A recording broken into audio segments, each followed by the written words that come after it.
I've been an Uber driver for about 3 years now. I've seen it all. Drunk passengers, awkward hookups, creepy flirts, even one guy who tried to light a cigarette with his lighter upside down and nearly set his eyebrows on fire. But this ride, this one still keeps me up at night. Not just because of what happened, but because I never really figured out why. It was a Friday night, about 11:47 p.m., when I got the ping. Pickup was in an industrial zone just outside the city. That should have been a red flag already. No houses, no bars, no offices, just warehouses. Some of them completely abandoned. But money was money, and I was only 2 rides away from hitting my weekend bonus. So I accepted it. I pulled up to the pin's location, right beside a rusted-out chain-link fence with no one in sight. I was about to cancel the ride when I saw him. A man walking slowly from the shadows between 2 shipping containers. He was tall, maybe 6'4", and dressed in all black. Hood up, no bag, no phone in hand. He opened the passenger door, leaned in, and said just one thing. "Trunk's fine." I blinked. "What?" He smiled. That kind of smile that doesn't reach the eyes. I prefer to ride in the trunk. It's safer. My stomach turned.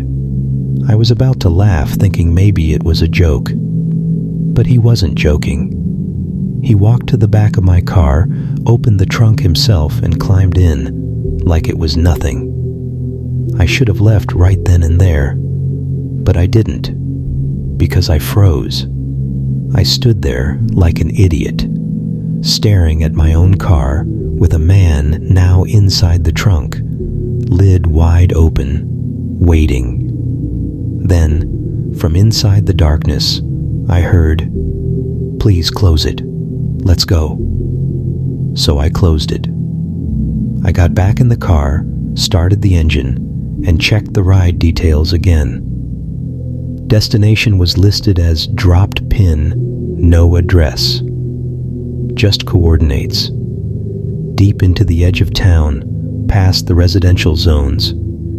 It was a 27-minute drive, with a grown man in my trunk. I kept telling myself this was some kind of stunt or prank, maybe even a YouTube thing. But that didn't explain the ride request, or the dead silence back there. About 5 minutes in, I cracked. I turned off the music and cleared my throat. "Hey, you okay back there, man?" No response. I tapped the brakes lightly.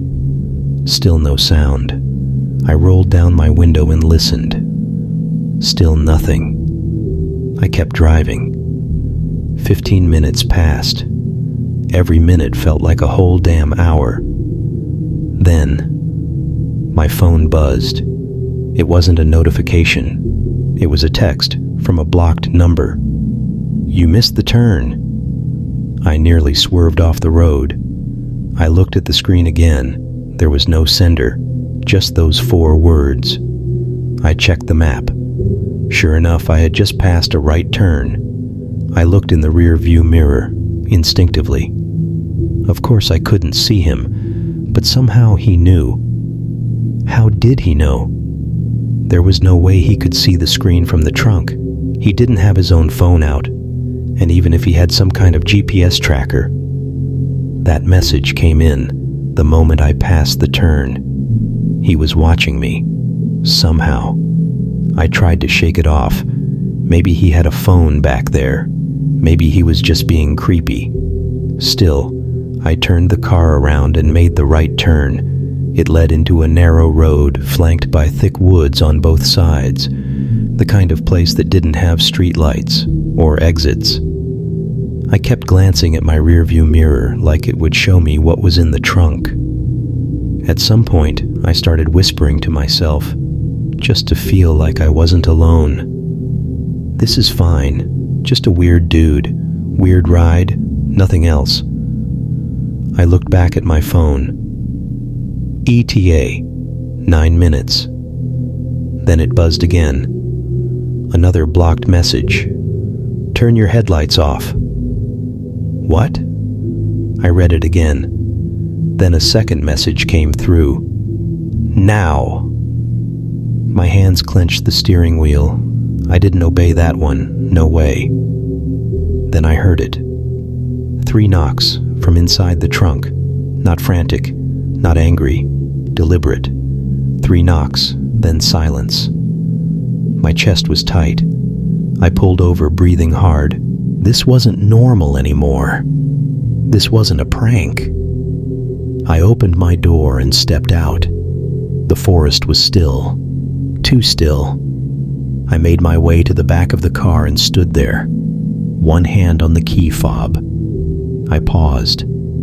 Something inside me screamed not to do it. But I pressed the trunk button anyway.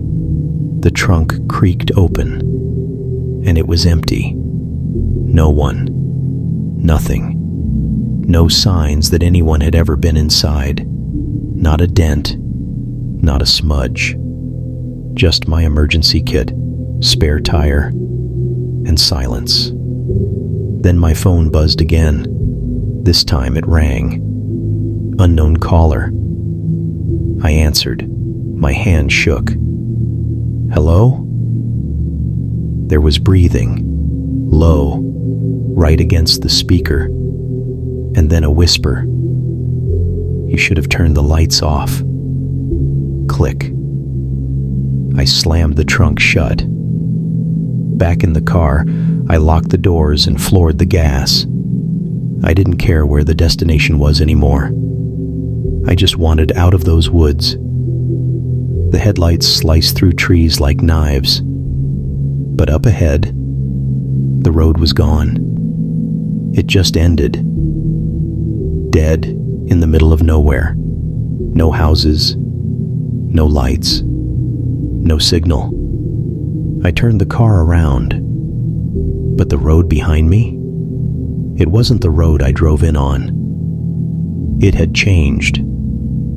Or maybe I had turned the wrong way somewhere. My phone started to ring again. Blocked. I answered, heart pounding. What do you want from me? No response. Then, after a long breath, a calm voice. Check the mirror. I looked into the rearview mirror. At first, nothing. Just the dark interior of my car. Then, a face. Behind me. In the back seat. Not someone sitting. Someone pressed upside down against the ceiling. Grinning. I spun around, but no one was there. I got out, panting. Cold air hit me like ice. Suddenly, I noticed it. The trees. They weren't normal. Each one had something hanging from its branches. Not leaves, not moss. Clothes, torn shirts, driver uniforms, name tags. All faded. Some bloodied. And on the ground, just beside my tire, I saw it. My own Uber tag, lying in the dirt, like it had been there for days. I didn't wait. I got back in, drove in reverse until I found a gravel path. Eventually, somehow, I burst back onto the highway. Lights, cars, civilization. My phone vibrated one last time. Thanks for the ride. Blocked number. No trace of the ride history. No pickup. No drop-off. Like it never happened. To this day, I never drive late nights anymore. And sometimes when I'm parked at a red light alone, I still hear 3 knocks from inside my trunk. It was well past midnight, and the city had long since fallen into a restless silence. The kind of silence where every sound is magnified, the distant hum of a street lamp, the soft rustle of wind slipping through cracked windows, the occasional creak of a house settling. Jake, an Uber driver, rubbed his tired eyes behind the wheel. It had been a long shift, quiet, mostly uneventful. But he was close to calling it a night when his phone buzzed. A new ride request. The location was strange. A bus stop on the outskirts of town, near a stretch of road where streetlights barely reached. The kind of place most people avoid after dark. Jake glanced at the clock.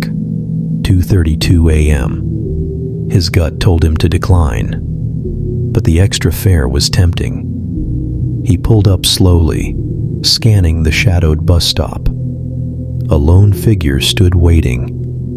A woman. She was wrapped in a heavy coat, though the night was chilly but not freezing. Her face was mostly hidden beneath a hood, but he could see her eyes gleaming faintly in the dull glow of a flickering street lamp. She didn't wave or call out, just nodded when he stopped. Jake unlocked the door, and she slid inside without a word. Her silence filled the car like a thick fog. He cleared his throat. "Where to?" No answer. He checked the app. No destination was set. "Where do you want to go?" Another nod. Jake sighed. "Okay, just tell me when." She didn't move, just stared out the window, eyes fixed on the dark road ahead. As they pulled away, the city's glow faded behind them. The silence was almost suffocating. Jake stole a glance at his passenger. Her hands were folded tightly in her lap, fingers pale and trembling. "Everything all right?" he asked. She didn't respond. The tapping sound grew louder, like someone drumming their fingers against the glass. Jake flicked his eyes toward the side window. No one was there. He shook his head, probably his imagination. Minutes passed. The road curved into a narrow, poorly lit lane. The GPS signal flickered on his phone. He tried to call out again. "If you don't want to talk, that's fine. Just, please tell me where you want to go." Still nothing. His pulse quickened. Something about the way she looked. Her eyes didn't reflect the streetlights like normal. More like they absorbed the light. He swallowed hard. Jake's thoughts drifted back to the news he'd caught earlier that week. Missing persons reports, strange disappearances near this part of town. One name stuck with him. Marin. Last seen waiting at this very bus stop. Exactly 1 year ago. A shiver ran down his spine. He dared to glance sideways. Her hood slipped back just enough to reveal a pale, almost translucent cheek. For a moment, their eyes met, and Jake felt an unbearable cold. Jake's grip tightened on the steering wheel. The silence in the car was like a weight pressing down on him, heavier with every mile. He tried to focus on the road, but his eyes kept drifting toward her. The woman, who hadn't uttered a single word. Her pale face seemed almost too still, like a statue carved from ice. His mind raced, replaying every detail. The flickering street lamps, the broken bus stop sign, the cold that suddenly filled the cabin despite the heater running full blast. The app was still glitching. No destination, no driver notes, nothing. Just the ride request, and this passenger. Jake glanced over sharply. The tapping was real. His breath caught. He rolled down the window an inch. The cold night air hid his face. But outside was nothing but empty road and shadows. He rolled the window back up, heart hammering. "Are you cold?" he asked, voice barely above a whisper. No answer. The woman shifted, and for a brief second, Jake thought he saw her lips move, like she was trying to speak, but no sound came out. His throat went dry. Jake's mind raced back again to the news report. "Missing woman," the reporter had said. "Last seen waiting at this bus stop 1 year ago." A chill crept over him. Was he really driving someone who was gone? He swallowed hard and tried to shake the thought. Rationality fought to keep the fear at bay, but the woman's eyes, empty, hollow, seemed to pull at something deep inside him. Then, from the car radio, a sudden crackle, static, and a faint voice. "Don't stop! Don't stop!" Jake jerked, his hands trembling on the wheel.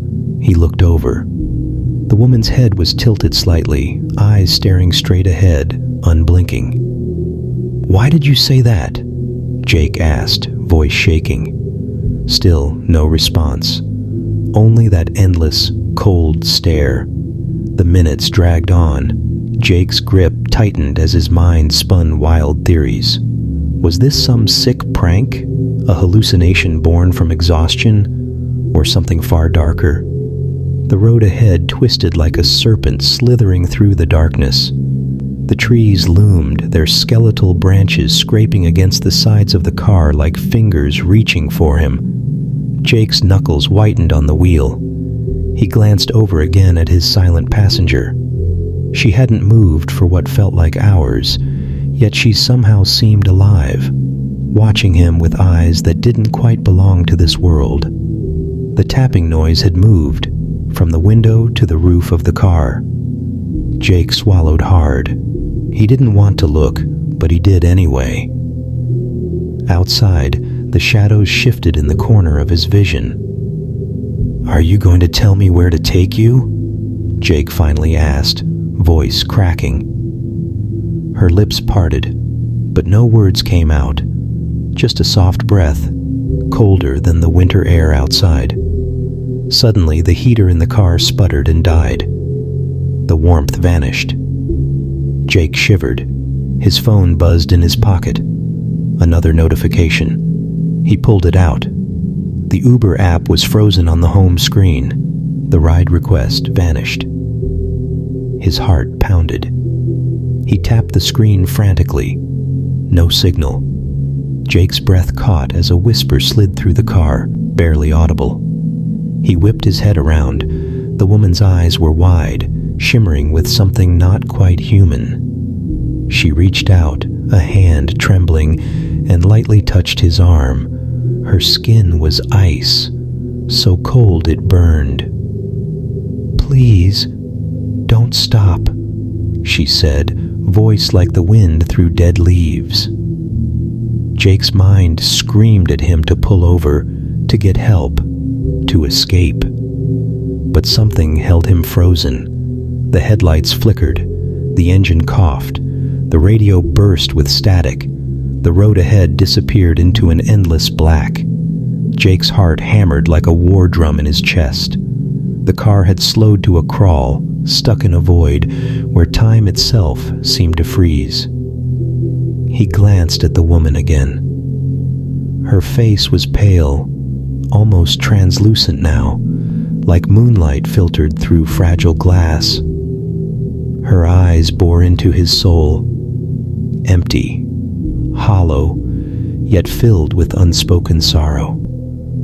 "Who are you?" Jake finally whispered, voice cracking. The woman's lips moved, but no sound came out.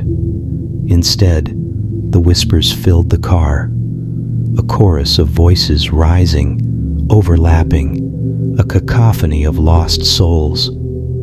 Jake's breath hitched. He tried the door handle, locked. Panic surged. He slammed his fists on the steering wheel. "Let me out!" he shouted. No response, just the whispering, growing louder, more urgent. Don't look back. Don't stop." Jake's blood ran cold. His eyes darted to the rearview mirror. Something was there. A figure, dark, shifting, watching. The woman reached out again, this time gripping his wrist. Her touch was ice, burning like fire. She spoke, voice barely audible. "Drive. Keep going, or be trapped forever." Jake slammed the gas, desperate to escape the nightmare unfolding around him. But the road stretched endlessly ahead. No lights, no signs, only darkness.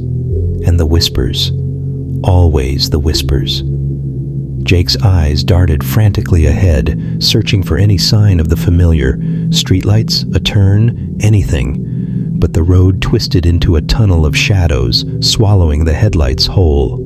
The whispers in the car grew deafening, voices overlapping, crying out in pain and warning.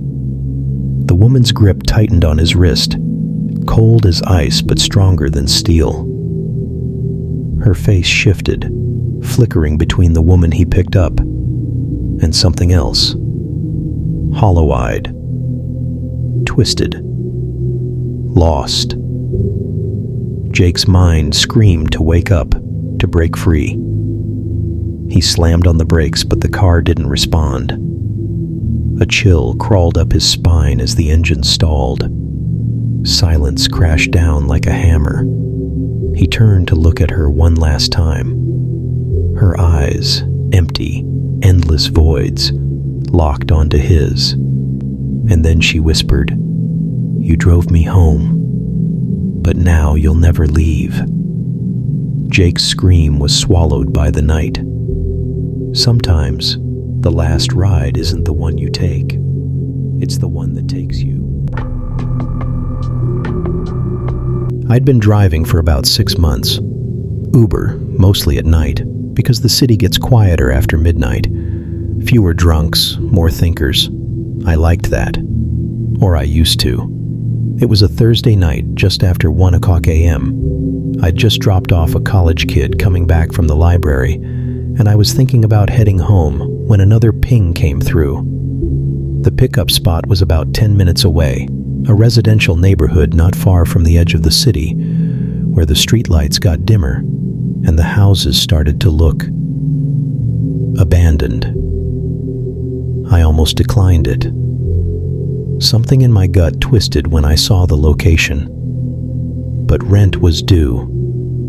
Gas wasn't cheap.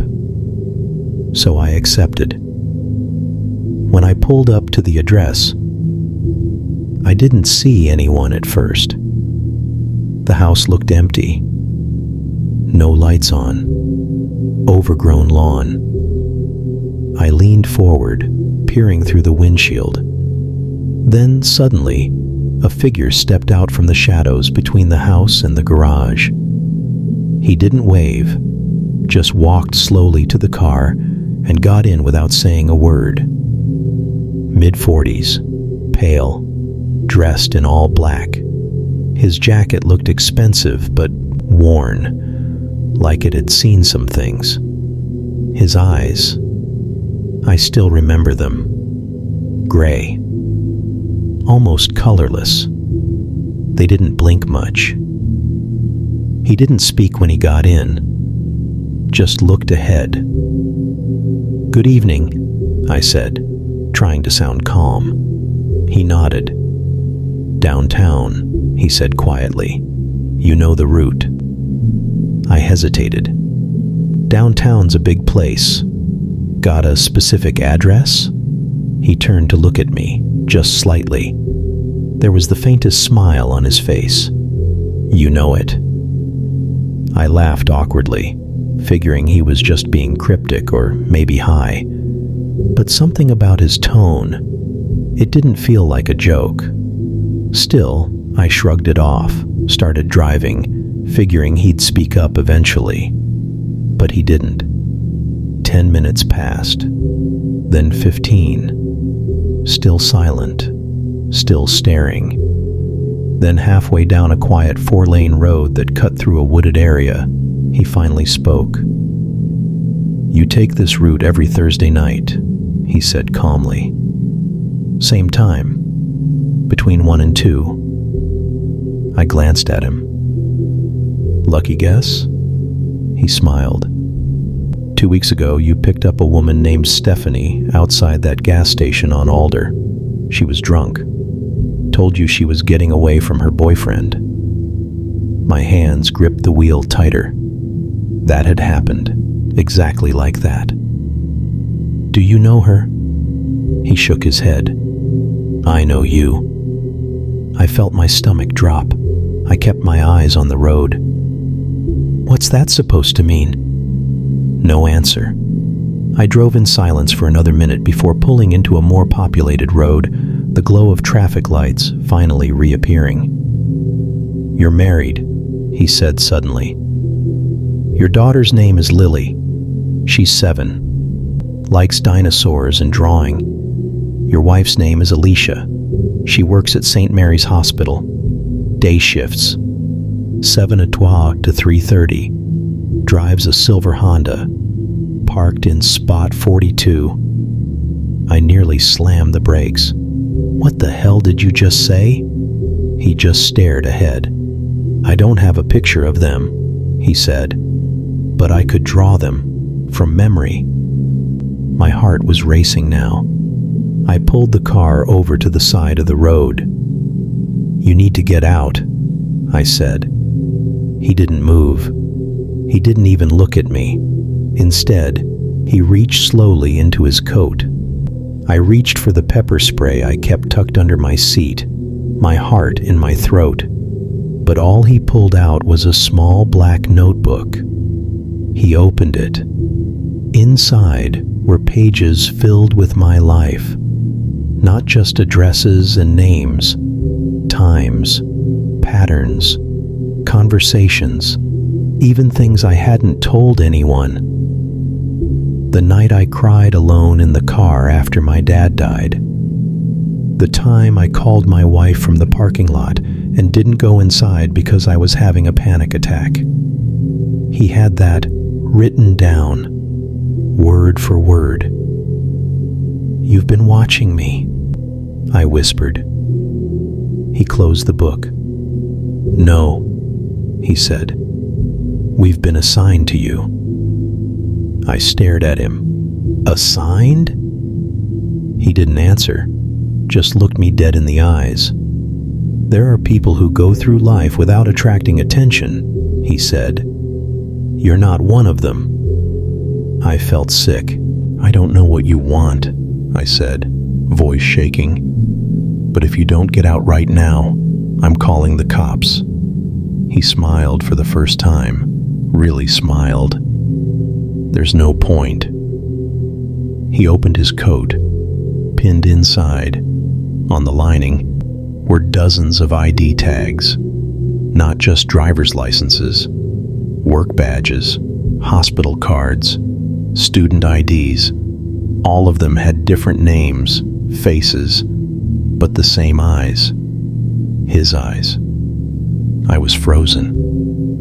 "I'm not the first one you've seen," he said. "What the hell are you?" He didn't answer, just leaned forward and whispered, "You were never supposed to notice. But now that you have." He opened the door and stepped out. And just like that, gone. No walking away, no footsteps. One blink, and the seat was empty. The road was empty. I was alone. I sat in the car for what must have been 10 minutes after he vanished. Not walked away, not ran. Vanished. Like a vapor. Like he'd never been real. But he had been. He had to be. I kept replaying what he said. About my wife, my daughter, their schedules, what Lily liked to draw. He didn't just know facts. He knew the details, the private stuff, the stuff I barely told my own brother. That night, I didn't go home right away.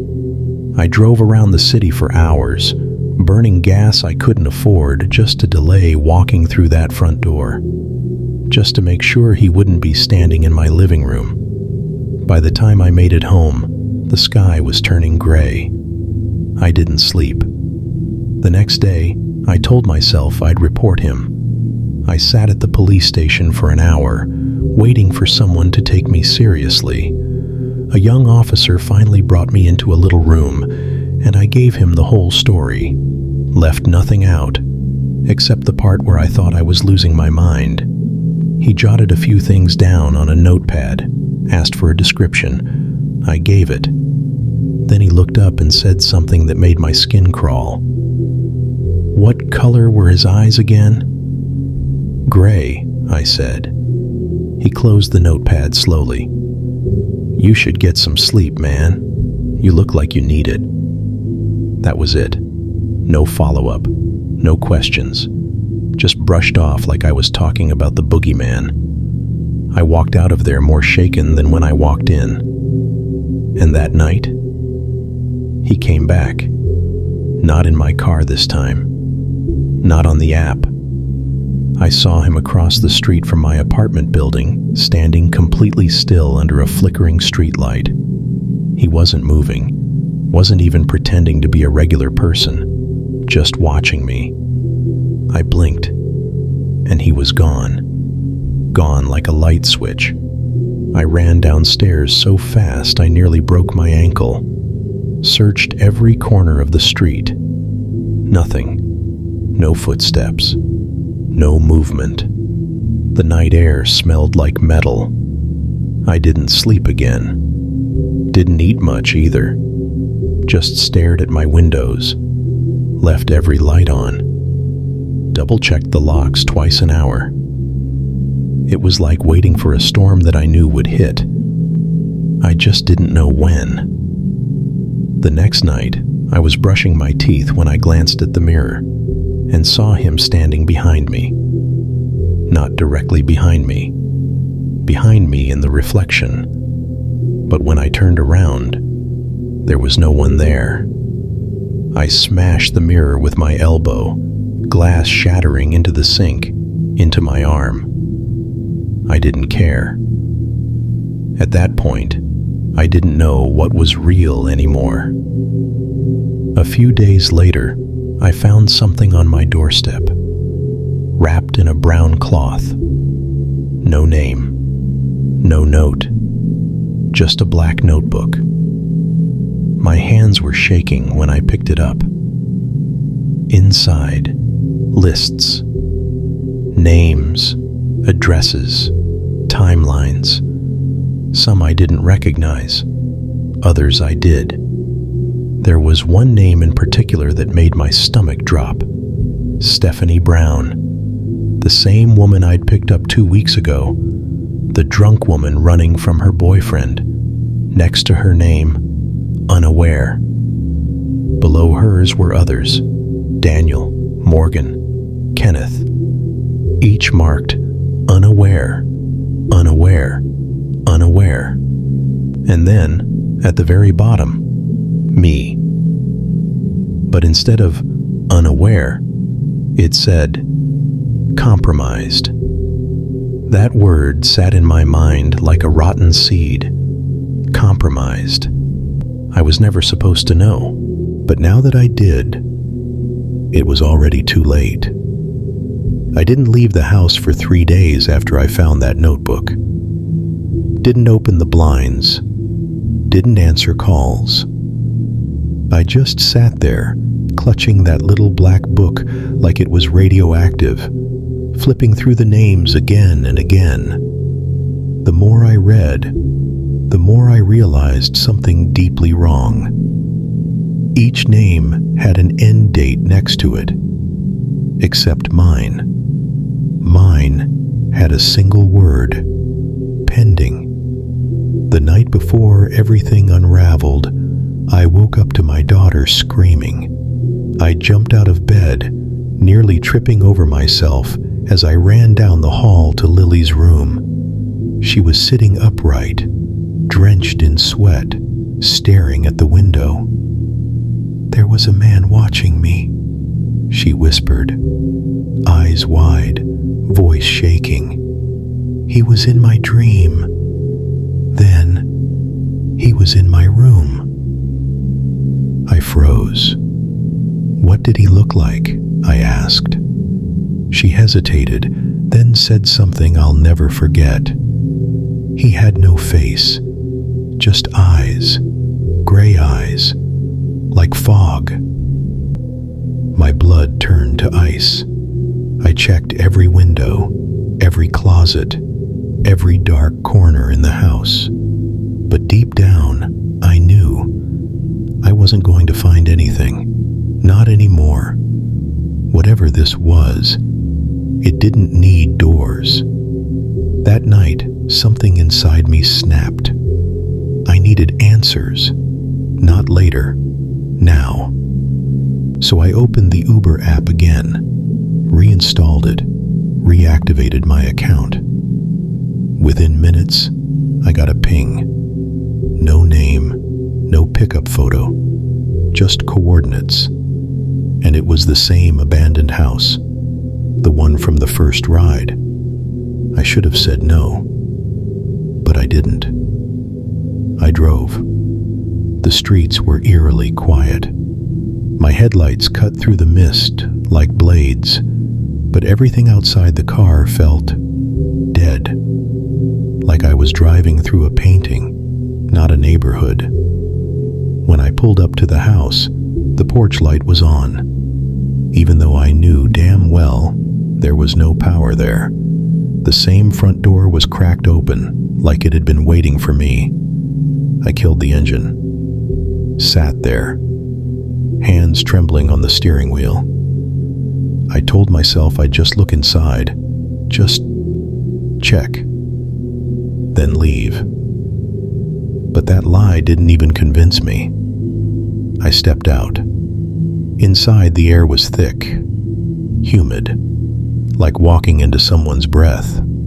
The house was completely empty. No furniture, no trash, no squatters. Just peeling wallpaper, stained wood floors, and that feeling that I was being watched. I crept through the hallway until I reached a door at the end. It looked wrong, not just old, wrong. Too tall, too narrow. When I opened it, it led down. A staircase, into the dark. My phone screen flickered to life, not the flashlight. The Uber app. There was a name on the screen. Unknown passenger. Trip in progress. I swear to God, I hadn't touched anything. And beneath the name, a warning. Do not cancel. I stood there in the doorway, staring into the black below. It smelled like mold and rot, but also something sterile, like chemicals. I went down. The basement looked like it didn't belong in the house. Concrete walls, smooth, almost polished. A single chair in the center, steel, bolted to the floor. And behind it, a mirror. Only it wasn't a reflection, because the man from before, the one with the gray eyes, he was sitting in the chair and smiling, but not at me. He was looking into the mirror, behind himself. I should have run. I know that. But I couldn't move. My legs felt rooted to the floor. Then he spoke. I told you we'd see each other again. His voice wasn't coming from his mouth. It came from behind me. I turned. He was there too, standing at the top of the stairs. Then again, standing by the wall, then again, in the reflection. 3 of him, same face, same eyes, each one smiling. Only the mouths didn't move. Instead, the voice boomed from everywhere at once. You weren't supposed to notice. You weren't supposed to remember. You've compromised the test. The lights above began to flicker. The mirror started to ripple, like the surface of water, and I saw something behind it. Not another room, not a reflection. It was like a laboratory, rows of monitors, people in suits watching screens, diagrams of human brains, of mine, photos of my house, my wife, my kid, and me. From inside my car, my knees buckled. I fell. The three versions of him stepped closer, melded together, became one, then leaned down to whisper in my ear, "You were never driving." The next thing I remember, I woke up in my car, engine running, app open, a new passenger on the way. But my phone had changed. The Uber app was gone. In its place, a blank screen with one line of text. Trip in progress. No way to cancel. No way to stop. No way out. And every night since then, I've driven. Same ping, same destination. No matter where I go, I always end up at that house. I try to scream, to call for help, but no one sees me anymore. Not really. I pass people, drive through neighborhoods, but it's like I'm a ghost, or a recording stuck on loop. The man with the gray eyes? He's in the back seat now, every night, smiling, watching, whispering, "We're learning so much from you." I'd only been driving for Uber a few weeks when the request came in. It was just past midnight. The roads were dead, the city quiet, and I was about to call it a night. I'd already made enough for gas and a cheap dinner, but then this last ping popped up. Pickup, 12 miles away. Destination, not listed, no profile pic. Just a name. Gareth. I almost rejected it. Something about it just felt off, but I thought, hey, it's probably a cash tip situation. Long trip, good money. Rookie mistake. I accepted. The pickup spot was way out near the edge of town. Rural, sparse, no streetlights. By the time I got out there, I'd passed 2 broken down barns, a collapsed billboard, and maybe 3 functional houses total. And there he was, standing under a lone streetlight wearing a black hoodie and jeans, duffel bag slung over one shoulder, face obscured by the shadow of his hood. He didn't say a word when he got in, just nodded once, then muttered, "I'll drop the pin when we're far enough out." "All right, you got it," I said, forcing a friendly tone. But I already felt it, that tightness in my chest, the weight of something I couldn't explain. The air in the car shifted as soon as the door closed, like something unnatural had joined me. The first 15 minutes were dead quiet. No radio, no conversation. Just the hum of the tires and the occasional street lamp flashing across his face in the rear view. Every time I glanced back, he was staring straight ahead, not at his phone, not at the window, just the space between us. Around minute 20, he spoke. "You don't ask too many questions. That's good." I laughed nervously. "Yeah, well, I've had my share of weirdos." "You think I'm one of them?" he asked, voice flat. No, I stammered. "Didn't mean you, just, late night crowd." He leaned forward slightly. I could hear the leather of his jacket creak. "People are most themselves at night. You know that?" I didn't respond, just gripped the wheel tighter and kept my eyes on the empty road. He sat back. "That's why I only ride after midnight. No masks, no distractions, just truth." Eventually, the GPS stopped working. No signal, no bars, nothing. He didn't seem surprised. "Take this left," he said suddenly, pointing to a dirt path between 2 large, gnarled trees. "There's no road," I said, slowing down. "There is now," he replied. Sure enough, the headlights caught the edge of tire tracks pressed into the soil, a crude, narrow path winding into thick woods. I hesitated. "You want me to go there?" He leaned forward again, just enough so I could finally see his face in the mirror. His eyes were pitch black. No one ever wants to go there. That's the point. I should have turned around. I should have said no, refunded the trip, and sped back to the city. But something about his voice, the way he said it was like I had to obey. Like something beneath my skin had already made the decision for me. So I turned down the dirt road. We drove in silence for what felt like an hour. Trees thickened around us, gnashing at the car with their branches. The only sound was the crunch of gravel and the occasional thump of something I hoped was just a rock. But there was a smell in the air now, like copper and rotting leaves, and the deeper we drove, the more the forest seemed to lean inward, like the road was swallowing us whole. Then he spoke again. "They buried them in threes, you know." I blinked. "Sorry. Who did?" "The ones who came before," he said. "The other drivers. One brought the blood, one brought the body, one brought the soul." I glanced back, heart hammering. "What the hell are you talking about?" But he wasn't looking at me. He was smiling now, wide and unnatural. His teeth looked too white, too even, like they didn't belong to him. "You're the third," he whispered. I slammed the brakes. The tires skidded across loose gravel, dust curling around the car like smoke. For a second, all I could hear was my own heartbeat, pounding in my ears like war drums. "What do you mean I'm the third?" I snapped. The man didn't move, didn't blink, just tilted his head slightly, that twisted grin still plastered across his face. "The blood's already been spilled," he said. "The body's been prepped. Now we just need a driver who won't turn back."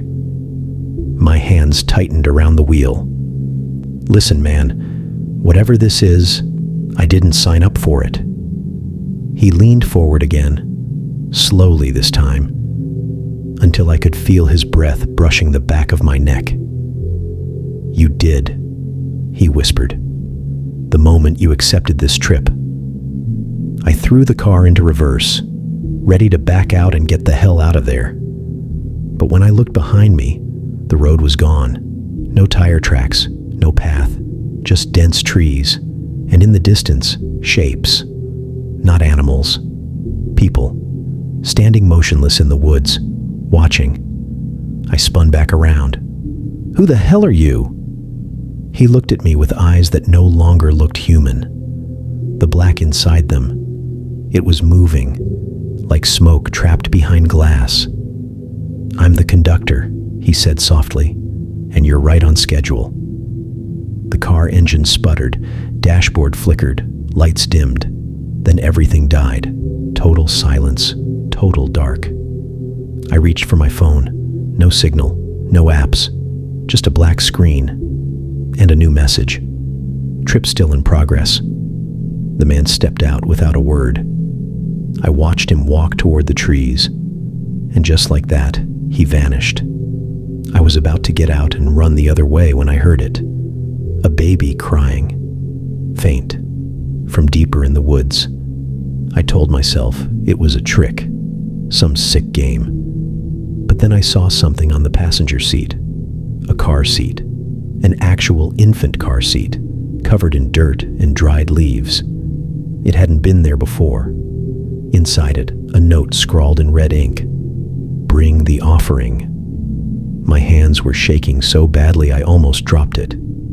"This isn't real," I whispered. "This can't be real."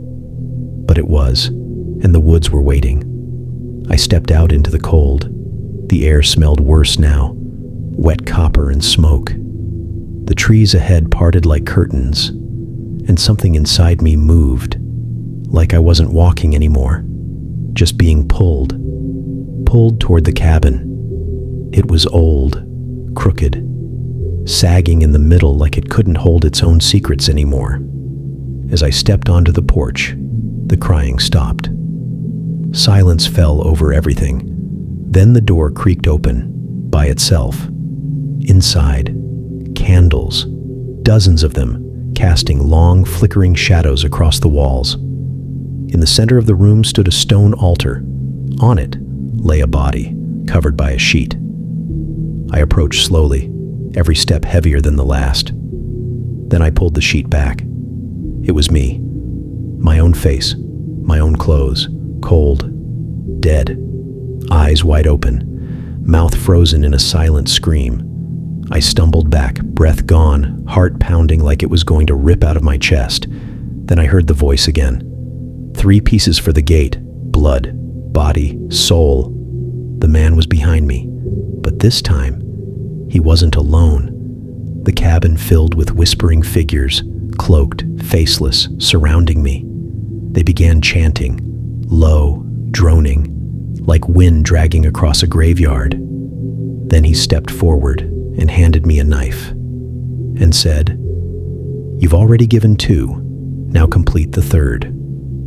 I looked down at the blade, then at the dead version of myself, and realized the truth. They weren't going to take my soul. They wanted me to give it, by choice. I was frozen, the blade in my hand, still warm, like it had already tasted blood. My blood. The cloaked figures circled me tighter. Their chants grew louder, deeper, like the forest itself was speaking through them. I stared at my own corpse, lying cold on that altar, mouth still open in terror. "This isn't real," I muttered. "This can't be happening." But the man, the conductor, stepped in closer. "Real is relative," he said. "But pain never lies."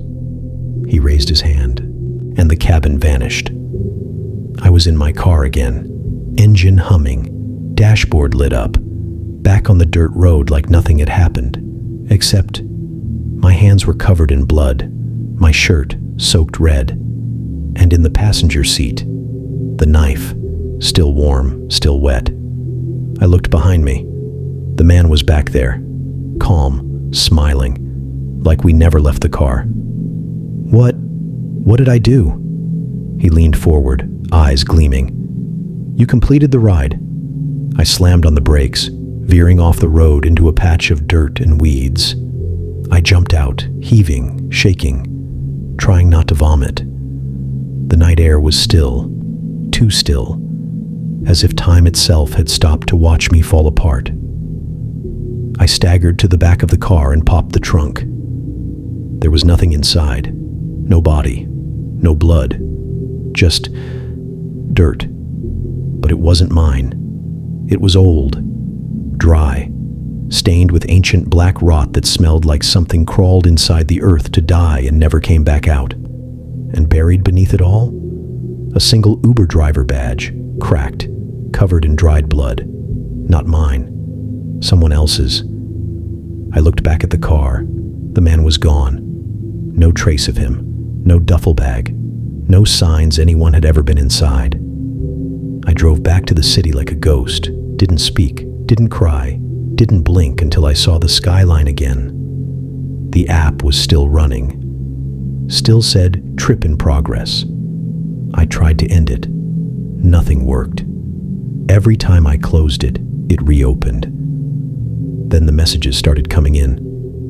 "Still waiting. Where are you? Almost there. One more soul." That was 5 days ago. I haven't gone home. I haven't seen anyone. I sleep in my car because I'm scared to close my eyes. Every time I blink, I see that altar. Every time I breathe, I feel that cabin calling. And every night at exactly midnight, the app pings again. Same name, same pickup point, same destination, not listed. I don't accept. I don't dare. But I know. Eventually, I won't have a choice. Because when I checked my rearview mirror this morning, the conductor was sitting there, smiling. If you've made it this far, tell me, would you have taken that ride? Let me know in the comments, but make sure the trip is one way only. If this story sent chills down your spine, don't forget to hit that like button and subscribe to our channel for more true horror stories you won't forget.